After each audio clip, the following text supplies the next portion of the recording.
नमस्कार, लाख टके की बात के साथ हाजिर हूं मैं अनुपम। आप सभी दर्शकों को दीपावली के पर्व की बहुत बहुत शुभकामनाएं। पटाखे चलाए जा रहे हैं और हर जगह उत्साह और उमंग का वातावरण है। न्यूज़ 18 परिवार की ओर से इस पल के हम भी आपके साथ साक्षी बन रहे हैं। तो चलिए बुलेटिन की शुरुआत करते हैं। प्रधानमंत्री मोदी की दिवाली एक बार फिर सरहद वाली रही है, जब पीएम मोदी ने देश के वीर जवानों के संग खुशियों का त्यौहार मनाया है। शूरवीरों के साथ उत्सव मनाते पीएम मोदी की तस्वीर बेहद दिलचस्प सामने आई है, क्योंकि ये वही जवान हैं जो सुदूर बॉर्डर पर देश की सीमाओं को संभालते हैं। दरअसल दिवाली के पर्व पर सुरक्षा बल अपने परिवारों के साथ दिवाली नहीं मना पाते, लेकिन पीएम मोदी ने जवानों को अकेला नहीं छोड़ा और संदेश दिया कि पूरा देश ही जवानों का परिवार है।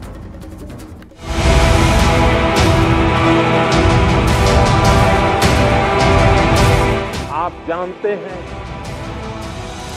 कि 140 करोड़ देशवासियों का ये बड़ा परिवार भी आपका अपना ही है और देश इसलिए आपका कृतज्ञ है, ऋणी है। प्रधानमंत्री नरेंद्र मोदी का अंदाज सबसे अलग है। दुनिया अपने घर में दिवाली मनाती है, लेकिन प्रधानमंत्री नरेंद्र मोदी घर से दूर सरहद पर देश की रक्षा करने वाले वीर जवानों के साथ दिवाली का त्योहार मनाते हैं। इस बार प्रधानमंत्री नरेंद्र मोदी ने हिमाचल प्रदेश के लेपचा में देश के वीर जवानों के साथ दिवाली का त्योहार मनाया और लेपचा पहुंचते ही प्रधानमंत्री नरेंद्र मोदी ने खुद सोशल मीडिया पर इस बात की जानकारी दी। प्रधानमंत्री नरेंद्र मोदी ने लिखा, बहादुर सुरक्षा बलों के साथ दिवाली मनाने के लिए हिमाचल प्रदेश के लेपचा आया हूँ। इसके बाद प्रधानमंत्री नरेंद्र मोदी ने देश के वीर जवानों के साथ दिवाली का त्योहार मनाया। हर परिस्थिति में सरहद पर देश की रक्षा करने वाले वीर जवानों को अपने हाथों से मिठाई खिलाई।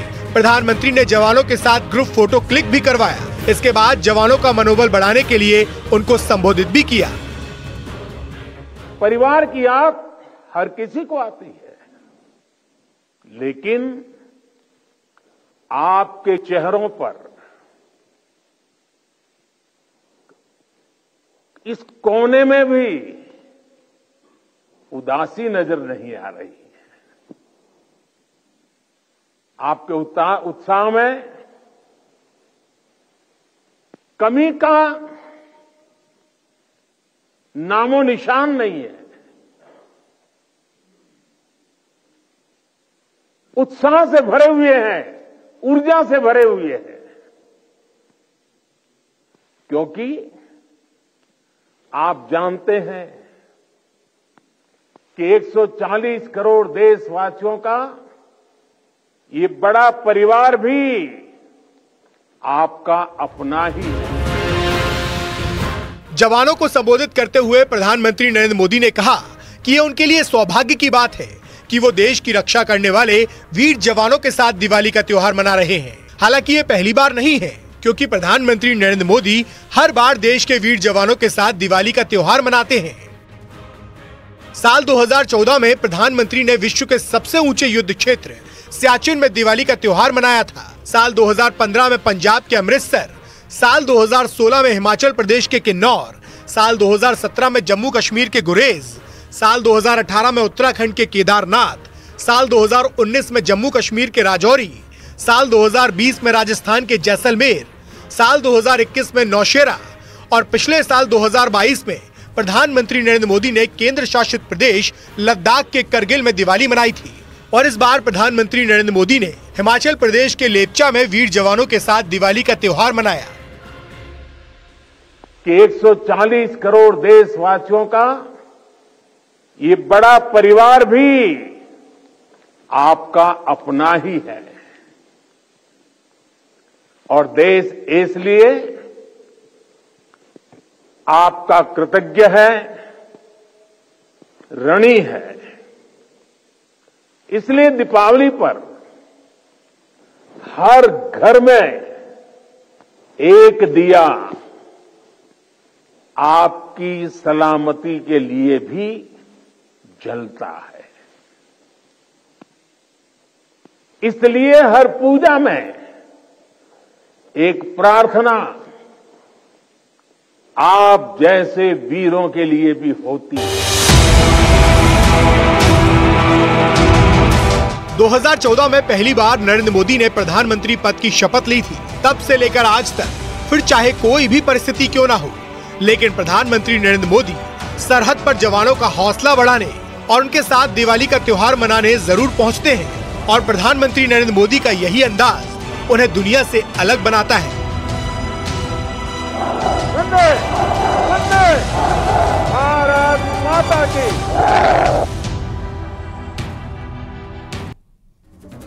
सीएम योगी की दिवाली अयोध्या और गोरखपुर के वनटांगिया में मनी, जहां उन्होंने करोड़ों की विकास परियोजनाओं का लोकार्पण और शिलान्यास किया। इस दौरान सीएम योगी ने राम राज्य का संदेश भी दिया। उन्होंने कहा कि जैसे अयोध्या सज संवर रही है, उसी तरह गोरखपुर, वनटांगिया और उत्तर प्रदेश को भी संवारा और विकसित किया जा रहा है, और यही राम राज्य है और यही दीपोत्सव है। आपको इसके लिए बाकायदा रिपोर्ट दिखाते हैं।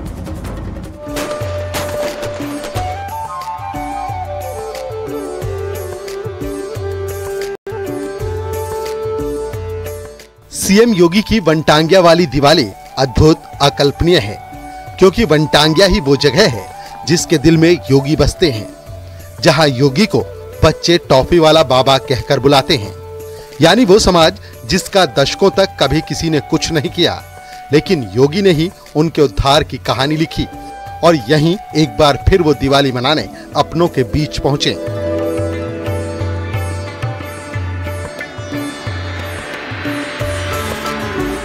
दिवाली के इस मौके पर सीएम योगी ने वनटांगिया वासियों को उपहार भी दिए और करोड़ों के विकास की सौगात भी दी।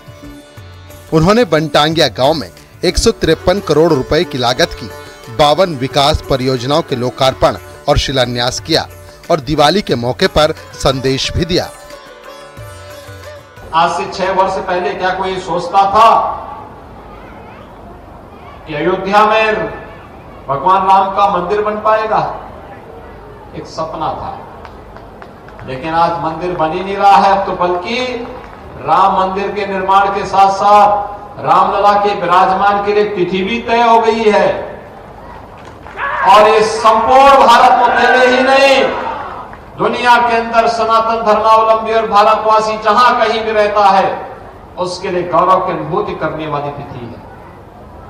हमारा भी दायित्व बनता है, जब अयोध्या में रामलला विराजमान होंगे तब उस तिथि को एक सप्ताह पहले से राम नाम संकीर्तन और अखंड रामायण के साथ अपने अपने घरों में पाठ बिठाना, हर घर में प्रभु राम के 500 वर्षों के बाद अयोध्या में अपने धाम में पुनः विराजने के लिए 5-5 दीपक को प्रज्वलित अपने अपने घरों में करने की व्यवस्था इस अवसर पर करने के संकल्प के साथ अभी से हम सबको जुड़ जाना चाहिए। दरअसल गोरखपुर, वनटांगिया और उत्तर प्रदेश को अयोध्या की तरह ही सजाया और विकसित किया जा रहा है, क्योंकि एक तरफ धर्म पथ है तो दूसरी तरफ कर्म पथ। एक तरफ हृदय में राम बसते हैं तो दूसरी तरफ वो वनटांगिया जिनके दिल में योगी बसते हैं। और यहीं से सीएम योगी ने प्रदेशवासियों के साथ ही पूरे देशवासियों को संदेश दिया। सीएम योगी ने कहा, दीपावली के इस शुभ अवसर पर सभी को शुभकामनाएं। जैसे अयोध्या संवर रही है, वैसे ही पूरे यूपी को संवारा जा रहा है और यही राम राज्य है और यही दीपोत्सव है। दीपावली अंधकार से प्रकाश की ओर, बुराई से अच्छाई की ओर, अधर्म से धर्म की ओर, नकारात्मकता से सकारात्मकता की ओर, अन्याय से न्याय की ओर ले जाने की प्रेरणा प्रदान करता है। यानी सीएम योगी ने एक बार फिर राम राज्य के संदेश को दोहराया। कल अयोध्या के दीपोत्सव के कार्यक्रम को आप सब ने देखा होगा, अवलोकन किया होगा। जैसे अयोध्या सज रही है, संवर रही है, ऐसे गोरखपुर, वनटांगिया और उत्तर प्रदेश भी सज और संवर रहा है। और भाइयों बहनों, यही राम राज्य है और यही दीपोत्सव है। और हमें प्रसन्नता और तब होती है जब मैं अब वनटांगिया गांव में भी यहां के गरीबों के पक्के मकान देखता हूं, उनको पेयजल की सुविधा देखता हूं, यहां पर भी बिजली देखता हूं, यहां पे भी अच्छे विद्यालय और आंगनबाड़ी केंद्र को देखता हूं। इनके लिए शासन की सभी प्रकार की सुविधाओं को प्राप्त होना सही मायने में यही दीपावली है और यही राम राज्य है। इसके लिए आप सबका मैं हृदय से अभिनंदन करता हूं, आप सबको बधाई देता हूं। मौका वनटांगिया परिवारों के साथ दिवाली मनाने का था, लेकिन इस दौरान उन्होंने राम मंदिर और अयोध्या की तस्वीर भी प्रदेश वासियों के सामने रखी। उन्होंने कहा कि हम शांति से भी और क्रांति से अपने हक को ले सकते हैं और श्री राम जन्मभूमि आंदोलन इसका प्रत्यक्ष प्रमाण है। भाइयों बहनों, एक अद्भुत क्षण होगा संपूर्ण भारतवर्ष के लिए। दुनिया को बताने का अवसर होगा हम शांति से भी और क्रांति से भी अपने हक को ले सकते हैं, लेने की सामर्थ्य रखते हैं।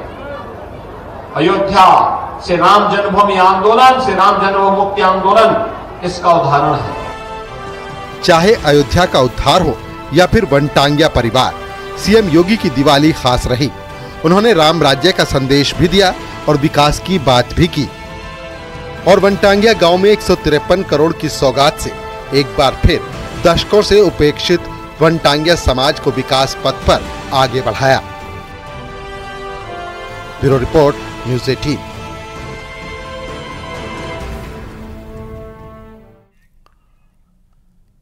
आगे बढ़ते हैं। उत्तराखंड में जल्द ही यूसीसी लागू होने वाला है, क्योंकि यूसीसी के लिए बनाई गई कमेटी कुछ दिनों में सरकार को अपनी रिपोर्ट सौंपने वाली है। वहीं उत्तराखंड सरकार विधानसभा का विशेष सत्र बुला सकती है, जिसमें यूसीसी और राज्य आंदोलनकारियों के मुद्दे को सदन में लाया जा सकता है। आइए आपको ये रिपोर्ट दिखाते हैं।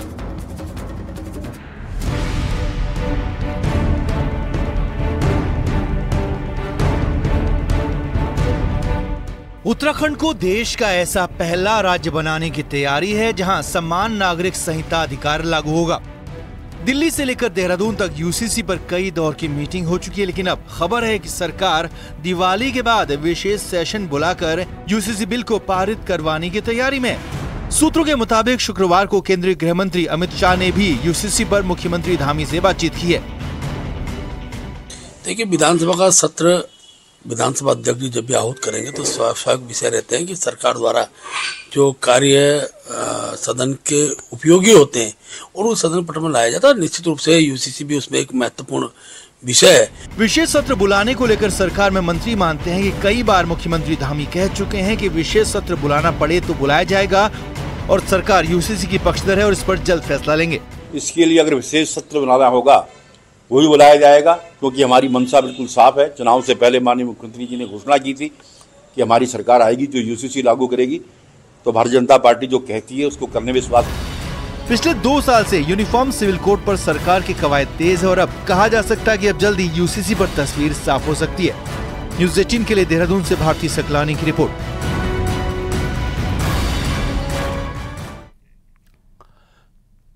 यूनिफॉर्म सिविल कोड को लेकर मुख्यमंत्री पुष्कर सिंह धामी ने बड़ा बयान दिया है। सीएम धामी ने कहा कि जैसे ही ड्राफ्ट मिलेगा उसे लागू करने का काम करेंगे। आपको दिखाते हैं कि न्यूज़ 18 से खास बातचीत में उत्तराखंड के मुख्यमंत्री पुष्कर धामी ने इस पूरे मसले पर और क्या कुछ कहा है। सर ये कहा जा रहा है कि यूसीसी पर जल्द ही विशेष सत्र बुलाया जा सकता है, क्या कहेंगे? देखिए, हमने पहले से ही कहा है कि जैसे ही हमको यूसीसी कमेटी का ड्राफ्ट मिल जाएगा और हम उस पर तत्काल कार्रवाई करेंगे और उसमें न तो कोई जल्दी की बात है न देर की बात है। कमेटी का ड्राफ्ट प्राप्त होते ही हम आगे की कार्रवाई जल्दी पूरी करेंगे। ऐसा भी कहा जा रहा है केंद्र से तो ग्रीन सिग्नल मिल चुका है। नहीं, देखिए, वो तो यूसीसी कमेटी जब भी हमको बना के दे देगी तो हम तैयार हैं उसके लिए। अमित शाह जी से भी कल बातचीत हुई यूसीसी को लेकर?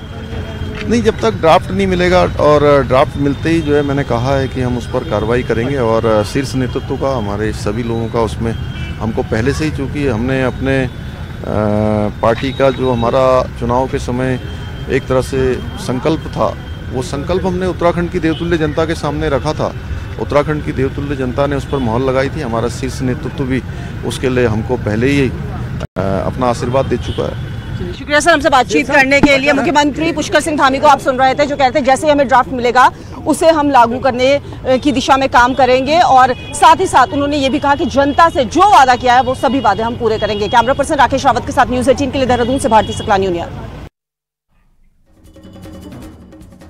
खबर मथुरा से है, जहां पर दिवाली पर लगे पटाखा बाजार में भीषण आग लग गई। आग से कई दुकानें जलकर राख हो गई हैं। हादसे में 25 से 30 लोग झुलस गए। गंभीर रूप से झुलसे लोगों को आगरा के लिए रेफर किया गया है। अग्निकांड की जांच के आदेश दे दिए गए हैं।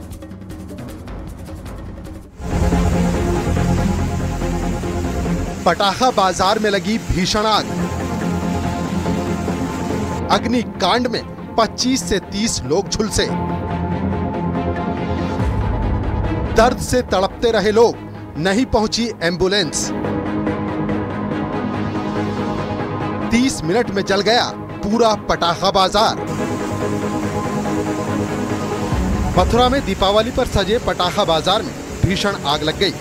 देखते ही देखते आग फैल गई। आग से पटाखे फूटने लगे। धमाकों की आवाज से पूरा इलाका गूंज उठा।